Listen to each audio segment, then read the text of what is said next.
di am mbégte dajale fii lu toll nii ci sénégalais ci ñoo xam ne ku ci nekk yaa fi indi sa bopp ñëw partager ak man bis bi nii berel loxo kenn koo xam ne elle a 78 ans, elle marche avec une canne, mais nee na bis bi duñ ma ko nettali muy sama yaay mu ngi di toog.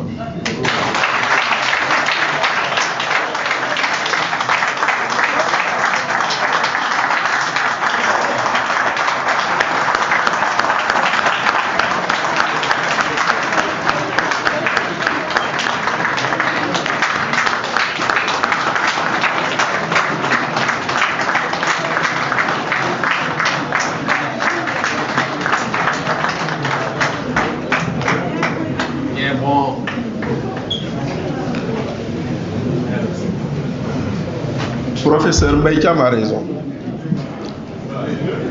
Le premier diplôme post-bac que j'ai tenu, moom la ko joxoon mu ne ko am.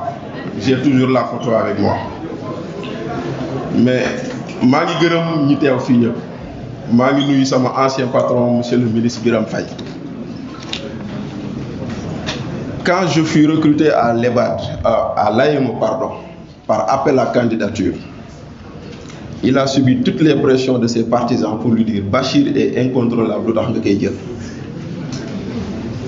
Et quand il m'a reçu, il m'a dit au-delà de ton parcours, ce qui m'intéresse, c'est que tu as un diplôme d'archiviste et nous en manquons terriblement ici. C'est la raison pour laquelle ton profil a été plus intéressant que tous les autres. Boo ko fàttee man fàttewu ko. Nuyu bu baax sama sëriñ Cheikh Oumar.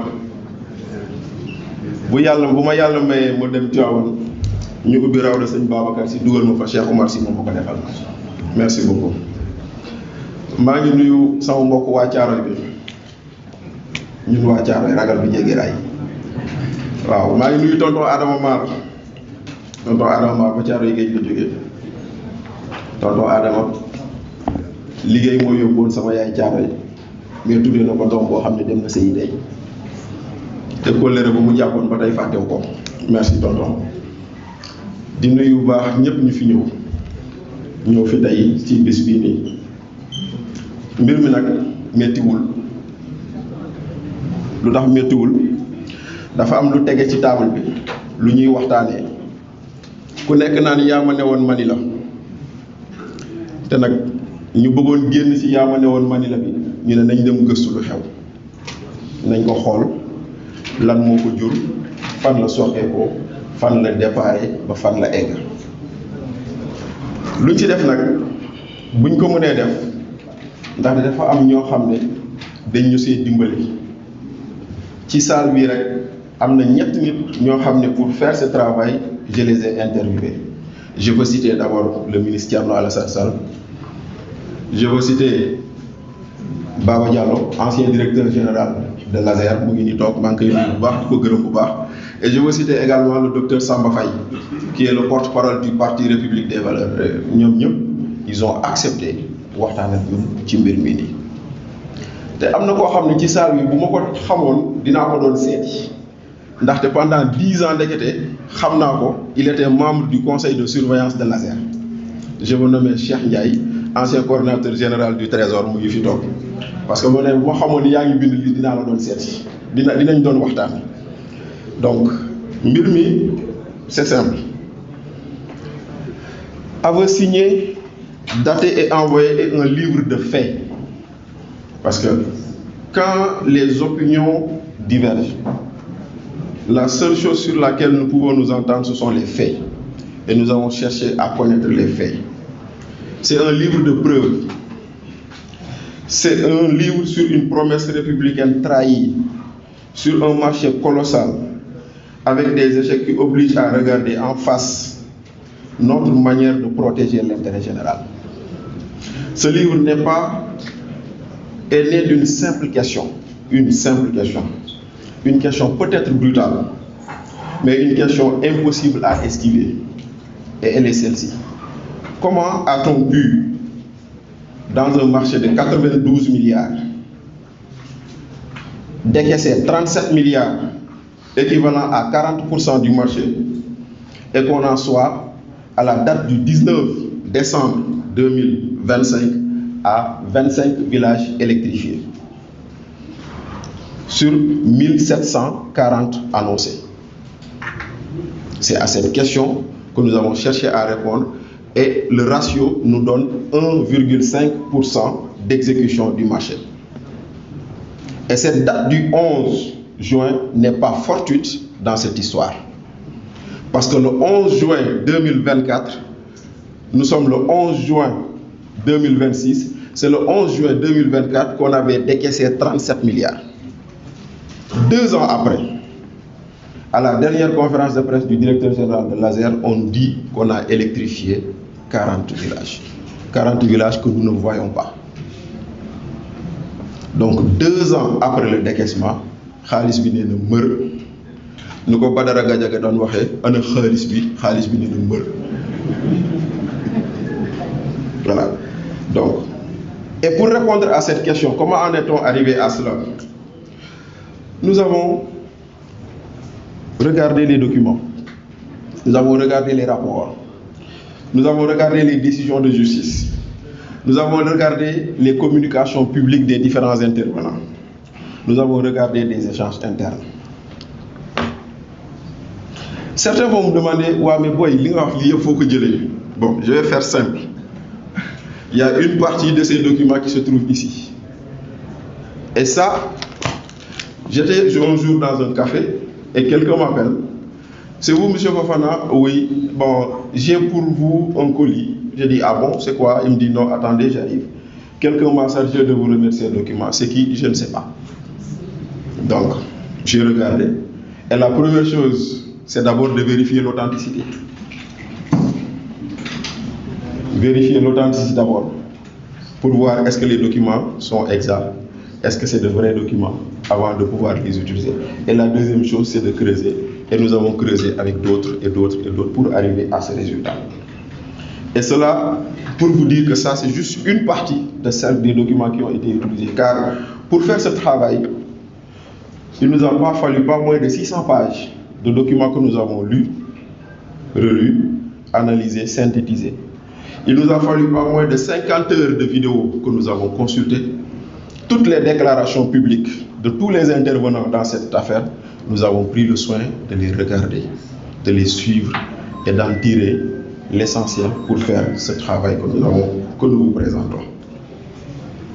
Donc, loin du sensationnel, nous nous sommes attachés à démontrer étape par étape les mécanismes qui ont permis qu'un projet vital dans le milieu, pour des milliers de familles dans le monde rural, se transforme en crise nationale. En effet, cette histoire, connue de tous, mais seulement racontée différemment, montre comment un marché est passé d'un dossier technique à une crise de confiance, en passant par une crise administrative, une crise de gouvernance et un imbroglio juridique. Pour vous donner un exemple, certains parmi ces illustres personnalités qui sont dans cette salle ont fait ou font l'objet de poursuites judiciaires sur la base du rapport de la Covid. Ce rapport sur la Covid, sur la gestion des fonds de la Covid plus précisément, n'a concerné que 6 milliards de francs CFA. Et pour 6 milliards de francs CFA, le procureur général, le procureur de la République, le procureur financier ont fait face à la presse pour nous dire que l'argent public est sacré et il faut aller rechercher. Et voilà que 37 milliards ont disparu, aucune communication officielle, aucune information venant de là où on devrait l'attendre.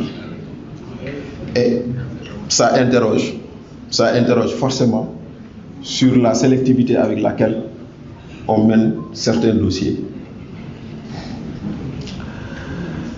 Donc ce livre n'accuse pas, il expose. Il ne cherche pas le vacarme, il cherche la clarté et la lumière. Il rappelle une vérité simple. Un État n'est fort que s'il accepte d'être vérifié. J'ai écrit ce livre avec une conviction. La vérité, même lorsqu'elle dérange, c'est une dette envers la République. Chaque page repose sur des documents authentiques, des correspondances officielles, des décisions de justice, des textes réglementaires, des témoignages publics. Je n'y ai mis ni rumeur, ni insinuation, ni facilité. Là où les faits parlent, je les ai laissés parler. Certainement que certains se demandent, comme j'ai répété, où as-tu trouvé le document? Beaucoup de preuves nous ont été données anonymement. Parce qu'effectivement, il y a des Sénégalais soucieux de l'intérêt public, soucieux de l'argent public, et qui voient des choses qui ne sont pas claires et qui, finalement, arrivent à dire, c'est le moment de dire, et c'est le moment d'en parler. Donc ce livre ne vise ni à fragiliser une institution, ni à condamner des personnes. Il vise à mettre des faits en lumière, parce qu'une démocratie respire mieux lorsque la vérité circule. Je souhaite que ce livre contribue à renforcer la redevabilité, non par défiance, mais par respect des citoyens et du sens de la République. J'assume pleinement ce livre et l'idée simple qui le traverse. Les citoyens méritent la lumière au propre comme au figuré. Aveu signé, daté et envoyé montre comment des alertes ont été ignorées. Parce que quand vous lirez, vous vous rendrez compte ici que la première alerte, c'était le défaut du paiement de la prime d'assurance. C'est comme si Cheikh Oumar me disait, j'ai été prendre une assurance, on me l'a donné, je n'ai pas payé. Or, le code ciment dit que si vous n'avez pas payé, l'assurance n'est pas valable. Or, ici, on a émis les assurances. Elles sont valides, mais les primes ne sont pas payées. Et j'ai adoré la formule de Baba Diallo quand je lui ai dit, mais comment se fait-il que vous n'ayez pas regardé si les primes avaient été payées ou non? Et il m'a répondu, est-ce que le policier dans la circulation, il s'assure que vous avez payé l'assurance pour voir si elle est valide ou non?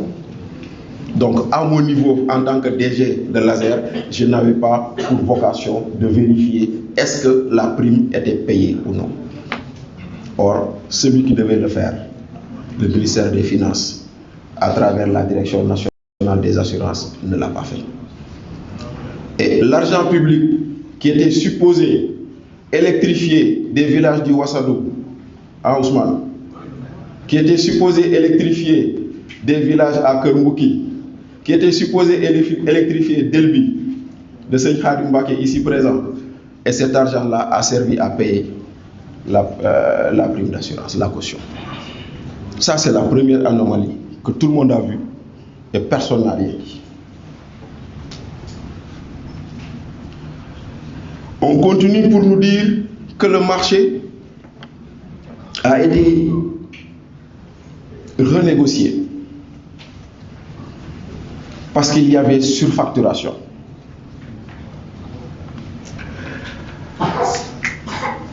On me dit que Moustapha Diakhaté m'a vendu un bien qui normalement devait coûter 1000 francs, il me l'a vendu 10 000 francs. Et au lieu d'amener Moustapha Diakhaté devant la loi, devant les juridictions compétentes pour que les sanctions puissent lui être appliquées, je dis à Moustapha, kaay ñu waxtaan. Donc, on prend quelqu'un pour surfacturation, au lieu d'annuler le marché, on dit on renégocie. Ça, c'est l'autre anomalie de ce marché. Et quand on a renégocié, on nous a vendu un supposé bénéfice qui n'existe pas. Quand vous lirez les explications de Baba Diallo, vous comprendrez que ce qui a été renégocié, c'est là où se situe vraiment et véritablement la surfacturation dans cette affaire. L'autre anomalie, c'est d'avoir ignoré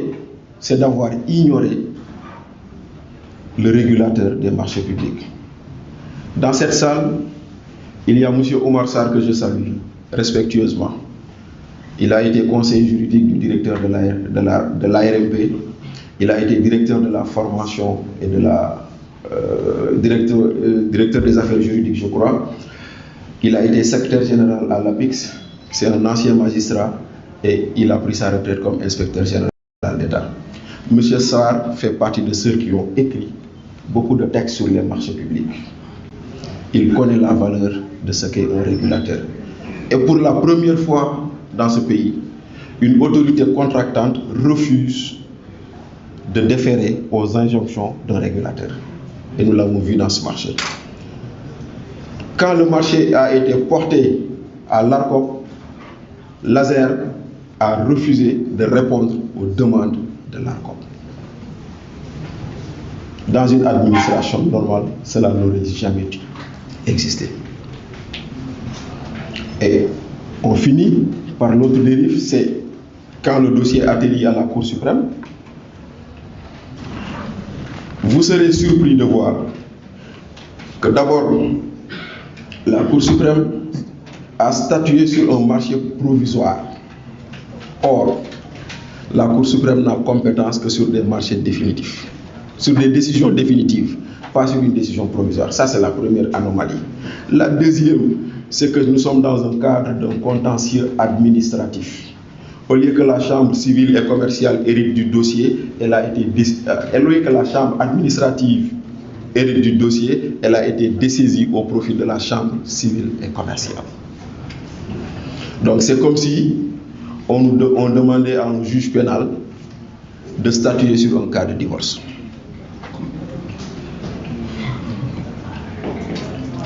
Un juge civil peut statuer sur un cas de divorce, mais pas un juge pénal. Donc, ce document montre comment des alertes ont été ignorées, comment des garanties de validité sans base suffisante et comment les silences ont aggravé le désordre. Mais derrière les chiffres, il y a encore plus grave. Derrière les chiffres, il y a des villages qui attendent la lumière qu'ils ne voient pas. Derrière les chiffres, il y a une pharmacie, il y a une maternité qui n'a pas de crèche. Derrière les chiffres, il y a une activité économique qu'on arrête très tôt, faute d'électricité. Derrière les chiffres, il y a un forage en panne, faute d'électricité. Donc si on se met à parler de chiffres, c'est bien, mais il nous faut également regarder qu'au-delà des chiffres, il y a des Sénégalais à qui on avait promis la lumière et qui ne le voient pas. Dans un marché qui était supposé durer 3 ans, nous avons fini d'épuiser les 2 ans et jusqu'à présent, rien n'est fait. Et la dernière information sur ce marché, la presse en a parlé et ce n'est pas fini. Ce que la presse a dit, c'est vrai, mais il y a d'autres développements qui vont venir et nous en reparlerons une prochaine fois. Car l'enjeu dépasse la technique. Elle touche à la dignité, elle touche à l'égalité, elle touche à l'égal accès des citoyens devant la République. L'électrification rurale n'est pas un luxe, ce n'est pas un confort, c'est un droit de dignité, c'est une condition de développement, c'est un test de justice sociale, c'est un test de justice territoriale. L'accès à l'énergie est un droit fondamental et un levier de survie économique, non un privilège.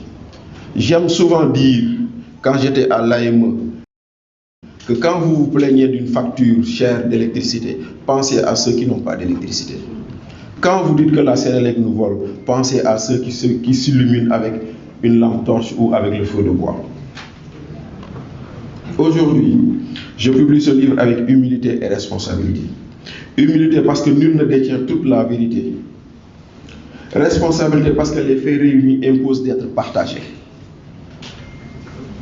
Si ce livre doit servir, alors qu'il serve pleinement, qu'il ouvre le débat, un débat lucide, qu'il impose une exigence de transparence, qu'il renforce nos institutions au lieu de les laisser s'user dans l'opacité, et qu'il rappelle une bonne fois pour toutes que l'État n'est grand que lorsqu'il accepte la vérité. Mesdames et messieurs, ce livre est une alerte, mais aussi un appel. Un appel pour une République plus rigoureuse, plus transparente, plus fidèle à sa parole. un appel à un pays où la lumière n'est pas seulement une promesse, mais un droit garanti. Je ne saurais terminer mon propos sans faire vivre cette parole.